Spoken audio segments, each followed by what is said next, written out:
Right, well, what a surprise. I was not expecting this in any way whatsoever.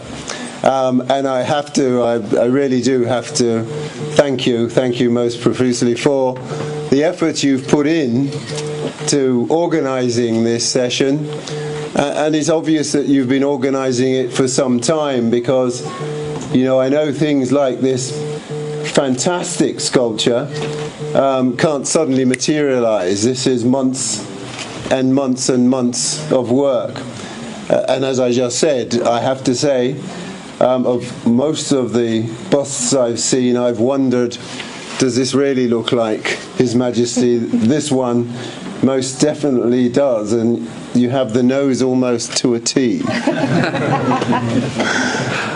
Listen, I wasn't intending to make any grand speech, but I feel very much emotionally requiring a release of the joy that I'm experiencing from seeing you all, and indeed being offered so many wonderful gifts which represent your culture and lifestyle.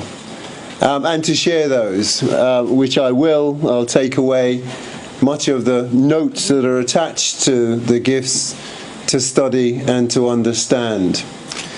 Now, I just want to make a small correction, if I may. My title actually is Lord Lieutenant, and not Lieutenant. Okay? Now, a lot of people make that mistake. The Lieutenant bit's a bit American, and of course His Majesty is not American, and therefore we follow the English, British way of saying it, which is Lord Lieutenant. This is not to chastise. This is just to make sure that nobody reports me for not correcting, as it were, the protocols. And I know that you've been working very hard, sir, on the protocols by virtue of the fact that you referred to me as my Lord Lieutenant. So you must have been reading something somewhere about those protocols.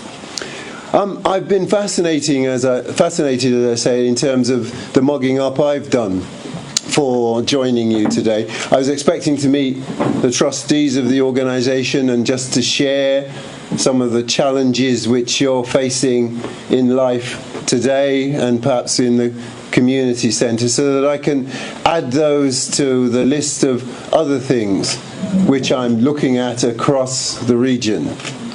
Why am I looking at these things? Well, His Majesty appointed me some time ago to further his priorities in the region. And his priorities are varied. Some of you know that he's got a keen interest in things like climate change. He's interested, obviously, in the members of the Commonwealth and potentially future members of the Commonwealth as well. He's very, very concerned about culture and the ways in which different citizens and communities in this country reflect their country culture in a respectful way. And you've done that, certainly, for me today. But he's crucially concerned about his communities across the nations. He's concerned that communities work together and, more importantly, reflect the values and active citizenship that holds communities together. We call that community cohesion. To get to that point of community cohesion, you need active citizens. And as I've come up the stairs here today, I've been reflecting on how this community has demonstrated that active community spirit. What I mean by active citizenship? Active citizenship is quite simple. Somebody in the community that sees a problem, they don't just moan about it. They say, right, what can I do about it? Who can I get around me to join in sorting that thing up? They roll their sleeves up. They get what is necessary in terms of the tools or the other organisations, etc., and they sort out the challenge. Yeah, they do that not just for themselves and their own communities, they look around them as well and they say, what else can we do to make this place that we now call home a better place? So the evidence that I've seen thus far suggests to me that the Kurdish community across our region has already bought into the spirit and the idea of active citizens and active communities. And His Majesty, I'm sure, would wish to thank you most profusely for the work that you've done in a relatively short period of time when you look at the kind of history and the length of period that the substantive Kurdish community has been in the country. So we've talked a bit about the past, we've talked a bit about the present. What about the future? Well, the future, for me, you've already started to colour in. The relationship between our respective nations and respective countries is evident in what you've done here today, and I shall certainly find ways of passing on the warmth that I've experienced from today's event.